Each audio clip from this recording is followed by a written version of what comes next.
किया है और शिक्षक दिवस के इस पावन अवसर पर हमने डॉक्टर सर्वपल्ली राधाकृष्णन को याद किया, जिनके जन्मोत्सव पर हम टीचर्स डे सेलिब्रेट करते हैं। आज इस शुभ दिन पर मैं अपने देश के शिक्षा पद्धति पर विचार डालना चाहती हूँ। दोस्तों, क्या आप लोगों को ऐसा नहीं लगता है कि भारत के सभी लोग डिग्री लेने के एक दौड़ रेस में दौड़ लगा रहे हैं? जो भी मतलब कि स्टूडेंट लोगों जितनी ज़्यादा डिग्रियाँ अचीव कर लेता है और उसे हम एजुकेटेड कहते हैं। मैं सही कह रही हूँ। भारत के जितने भी गार्जियंस हैं, जितने भी पेरेंट्स हैं, वो सभी अपने बच्चों को बस डॉक्टर या इंजीनियर बनाना चाहते हैं। लेकिन फ्रेंड्स, क्या आपको पता है कि एजुकेटेड और लिटरेट में क्या अंतर होता है? दोस्तों, सिर्फ अपने बच्चों को अगर हम इंजीनियर या डॉक्टर बना भी लेते हैं ना, तो हम उन्हें कामयाबी कभी नहीं मिलेगी। और अगर उन्हें पैसे कमाने के लायक, जिसे आप कामयाबी कहते हैं ना, मैं उस पोजीशन को कामयाब नहीं कहती कि सिर्फ हम मतलब कि सैलरी उठाने लायक बन गए, 30,000, 40,000, 60,000, 70,000, बस इस लायक बन गए हैं कि हम कुछ पैसे कमा सकते हैं।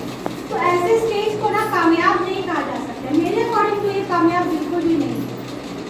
दोस्तों, हम भारत के हैं और मैं आप लोगों को बताना चाहती हूँ कि भारत में शिक्षा से बढ़ के भी विद्या होती है।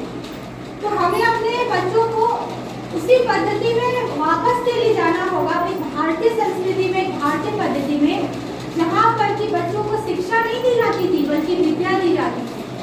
विद्या ग्रहण करने से क्या होता है? विद्या ग्रहण करने से वो जो स्टूडेंट होता है, एक विद्यार्थी होता है, वो स्वयं को तो खुश रख ही सकता है बल्कि एक खुशहाल समाज का वो निर्माता भी होता है। हम पैसा भी कमाएंगे, स्वयं को खुश भी रख सकते हैं और हम अपने समाज के लिए भी कुछ भलाई कर सकते हैं, समाज को भी खुश रख सकते हैं। यह बहुत जरूरी है दोस्तों, ठीक है? डॉक्टर्स तो बहुत बढ़ रहे हैं लेकिन ट्रीटमेंट अच्छा नहीं मिल रहा है पेशेंट्स को। क्यों? क्योंकि मनुष्यता गायब हो गई है। इंजीनियर्स तो बहुत बढ़ रहे हैं, ठीक है? सिविल इंजीनियर्स इंडिया में बहुत बढ़ रहे होंगे, लेकिन देखिए आए दिन बारिश में कभी वो पुल टूटता है, कभी वो रेलवे लाइन टूटती है, कभी वो सड़क टूटती है, कभी कुछ नुकसान होता है। तो ऐसा क्यों हो रहा है? हमारे पास तो यहाँ एक से एक इंजीनियर्स है, लेकिन क्या है कि इन इंजीनियर और इन डॉक्टर्स में मनुष्यता नहीं है। और मनुष्यता आएगी भी कहाँ से? हम तो बस एजुकेशन दे रहे हैं, डिग्री दे रहे हैं। क्या आपने कभी सोचा है कि हम अपने विद्यार्थियों को विद्या दे रहे हैं, उन्हें सही गलत सोचने का एक प्लेटफॉर्म दे रहे हैं? ये प्लेटफॉर्म आजकल के स्टूडेंट्स में है ही नहीं। वो सोचेंगे कैसे? वो प्लेटफॉर्म हम बनाकर दे ही नहीं रहे।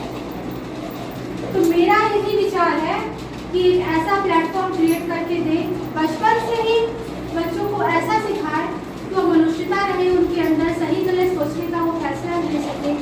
और ऐसे स्टूडेंट जब आगे चलकर इंजीनियर या डॉक्टर बनेंगे तो वो ज़रूर सक्सेस करेंगे। और जैसा कि मैंने पहले भी कहा है, पैसा भी कमाएंगे, उनकी सैलरी भी आएगी, तो स्वयं को भी खुश रखेंगे। क्योंकि स्वयं को खुश रखने का मतलब समझते हैं आप?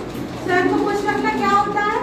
ऐसे बहुत सारे प्रोफेशनल्स हैं जो कि कहते हैं कि अरे मैं गलती से इस प्रोफेशन में आ गया, मैं गलती से इंजीनियर बन गया, मुझे मन नहीं लगता इस प्रोफेशन में, मैं किसी दूसरे प्रोफेशन में जाना चाहता हूँ। मैं गलती से बन गई हूँ डॉक्टर, या मैं गलती से रेलवे का जॉब कर रहा हूँ, मुझे इस प्रोफेशन में नहीं आना था, मुझे सरकारी नौकरी नहीं करनी थी, मुझे प्राइवेट नौकरी नहीं करनी थी। हम तो गलती से आ गए, हम तो कुछ और चाहते हैं अपनी लाइफ में, अपने हॉबीज़ को, अपने स्किल को डेवलप करना चाहते हैं, नाम कमाना चाहते हैं।